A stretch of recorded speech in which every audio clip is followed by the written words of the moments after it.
Welcome back everyone to Real English Online. My name's Liam and we're back with the FCE exam again today. We're going to continue with the speaking and we're going to dive straight into part 2. Alright, so in part 2 it's all about comparing pictures. The examiner is going to show you 2 pictures and you're going to have to speak about these pictures for 1 minute, and then he's going to ask your partner a small short question on your pictures as well. This is going to last for about 4 minutes. Alright, so it's a nice part of the exam and it's good because you can really practice this, especially if you have any of the FC test books. They're full of these pictures, so you can get really good at comparing them, and you've just got to learn the process of doing it. So for example, let's have a look at the type of question you might come across. Yeah, so you might see something a little like this. Okay, so the examiner will say to you, here are 2 pictures showing places where people live. I would like you to compare the pictures and say what are the advantages of living in these places. So let's have a look at an example of this. Here we are, and I'm going to actually write it down. You can listen to me saying it as well, but I'm going to write it down. So if you prefer, you can pause the video and read it for yourself. But this is how I would go about answering a question like this. Alright? These pictures show different environments. In the first picture, it is an urban environment, but in the second, it is a rural area. And they are very different places, with therefore different advantages. In the first picture, I can see an urban environment, as I said before.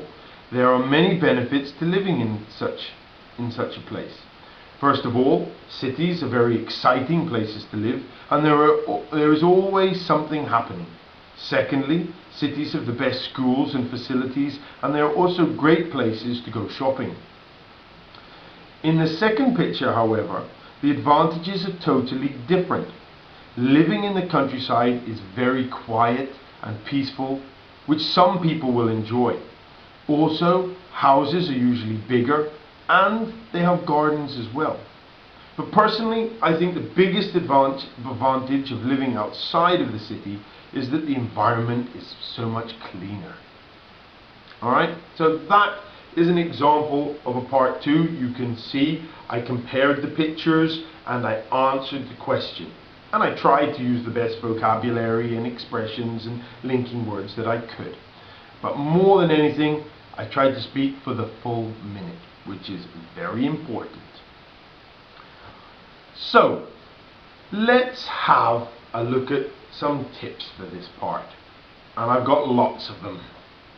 First of all, listen carefully to the question and make sure you answer it.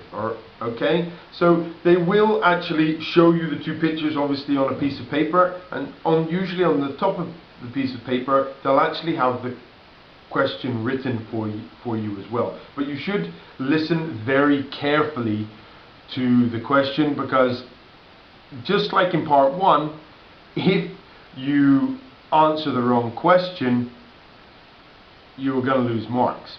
For example, in the question that I just answered, it would be very easy to talk about the advantages and disadvantages, because let's face it, we've all answered questions like that preparing for the FCE exam, and students will just fall back into that trap, whereas here it is specifically asked you for only the advantages. So if you're talking about the disadvantages, you're completely off topic. So listen carefully to that question and have a little read of it on the sheet. Compare the 2 pictures. So the examiner does say compare, not describe. So there will be some students sit there and say, oh, in the first picture I can see a big city, there are lots of skyscrapers and blocks of flats, it probably has a very high population, and they're describing. This is a good way to start off, but you have to be very brief. because you're not going to get marks for that because they haven't asked you to describe the pictures. They've asked you to compare. And this is why you need to be using comparative speaking vocabulary, and you should check out our site because there'll be a video coming out about that, giving you some expressions to help you do this, because this is also very important in essays. So you need to use words like whereas, however, words like this to compare the pictures. So don't describe them because you're not going to get any marks. Speak for at least 1 minute or until the examiner stops you.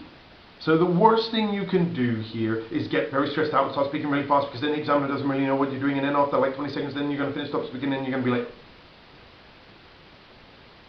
and the examiner is just going to do this.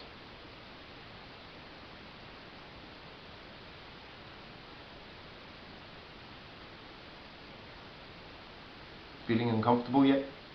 Yeah. Imagine how you're going to feel if you do that in the exam. Not good. Alright, so take your time. You have to speak for a minute. Take your time. Try and relax. And try and speak until the examiner stops you. This is a good thing. If he says, okay, thank you, Alex, that's enough. Perfect. You've spoken for the full minute, and this is perfect.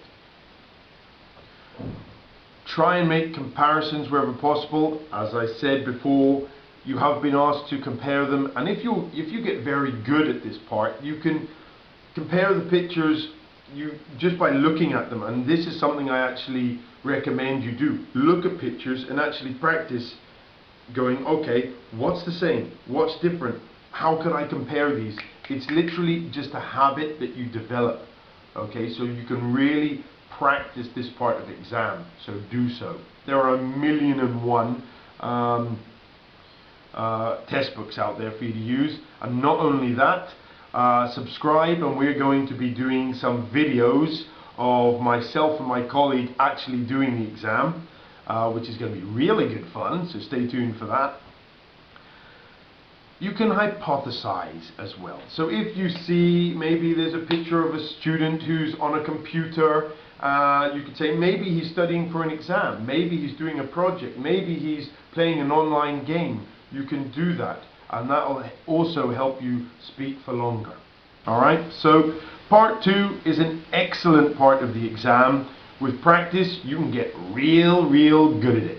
Alright, so thank you very much for watching. Have a great day. Bye for now.